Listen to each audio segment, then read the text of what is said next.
Hi, my name's Phil. I like talking about politics, and it's the day after the US presidential election, and a right messy time we're likely to be getting. Not a lot I can say about it just yet, other than to note how the events across the pond are playing out at the top of government here in the UK. But first, if you'd like to be notified of daily news in politics, please subscribe to the channel and click the bell notification icon.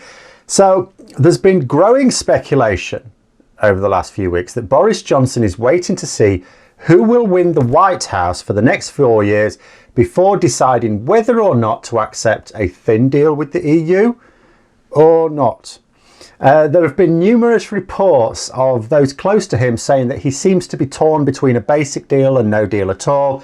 And although we cannot know that Boris Johnson is factoring in the political situation in the United States, it would actually be really stupid of him not to, in a sense. The issue, as I've mentioned before, is that Boris Johnson desperately wants a free trade agreement with the USA.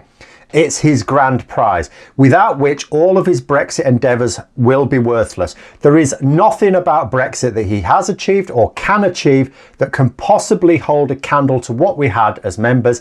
The only thing he can pin his hopes on is getting something that we didn't have as members, a free trade agreement with the United States.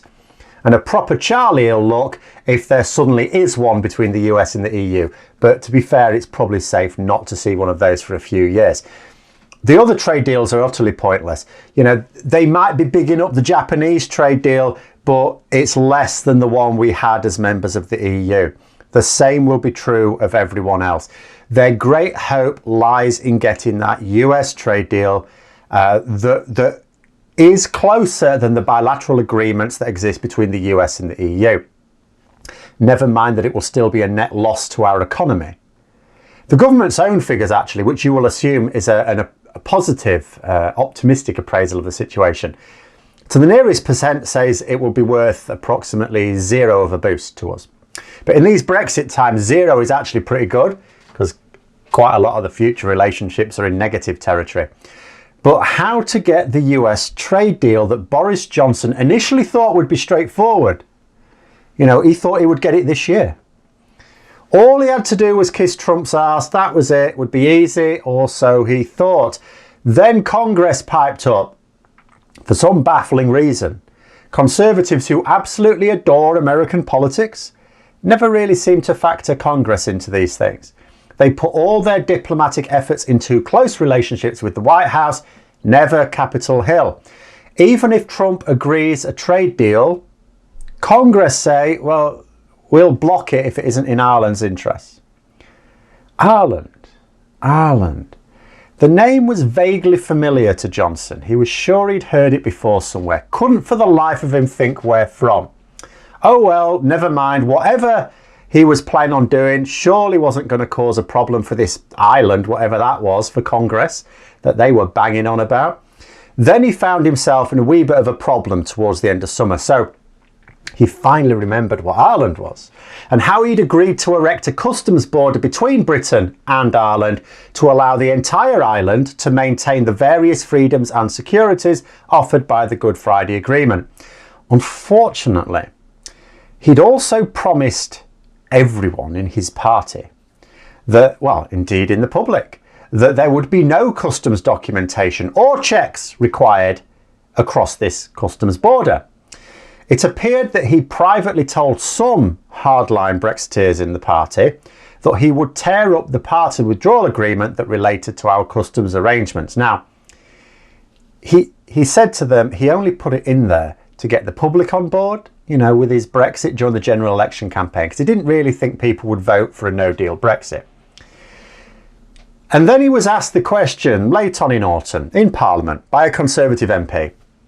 Will the Prime Minister commit to no customs tomfoolery between Britain and Northern Ireland? Of course, replied Johnson, and we'll be bringing in legislation to do just that.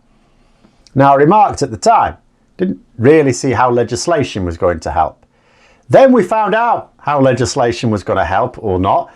The legislation was to be used to tear up the withdrawal agreement. I'm so clever, thought Johnson. I bet they didn't see that coming. But then Congress piped up about Ireland again.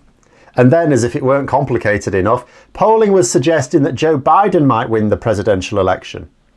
So now Johnson's simplicity itself US trade deal has a few complications. Regardless of how the election shifts power in the US, Johnson can't actually do anything that risks the Good Friday Agreement. And this isn't party political in the US like it is here. Yes, Democrats have been more vocal on the issue, but Republicans have also stated their commitment to the Irish peace process as well.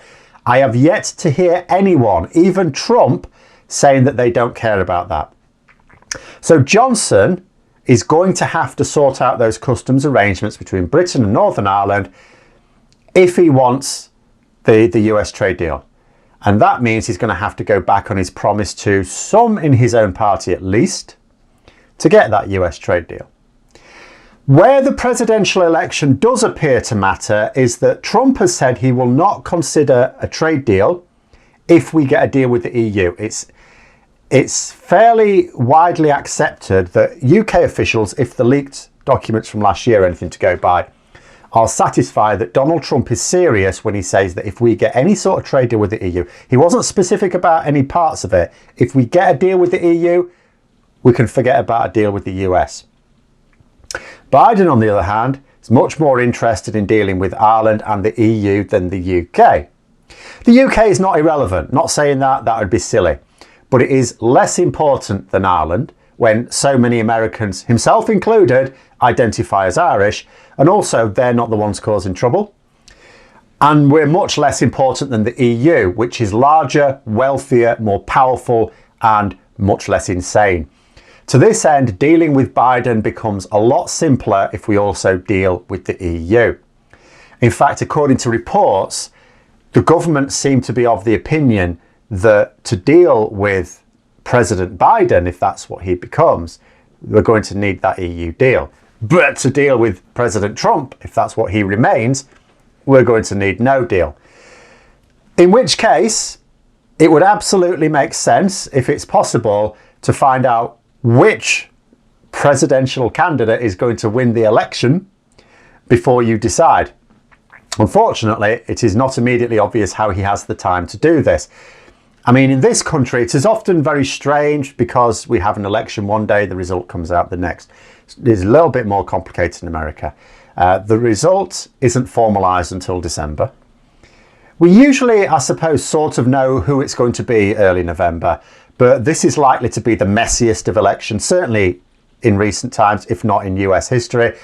Even if the results look comfortable for Biden, do you really think, yeah, good, Biden's won?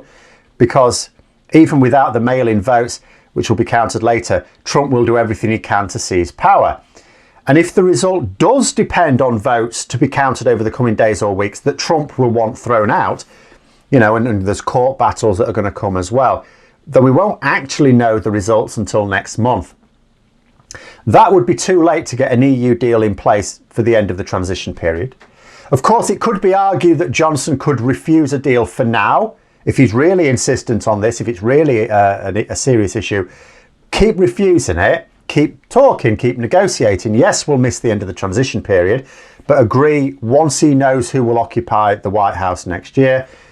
It would mean delaying ratification. It would mean a few weeks of no deal chaos, but you could argue that would be time limited.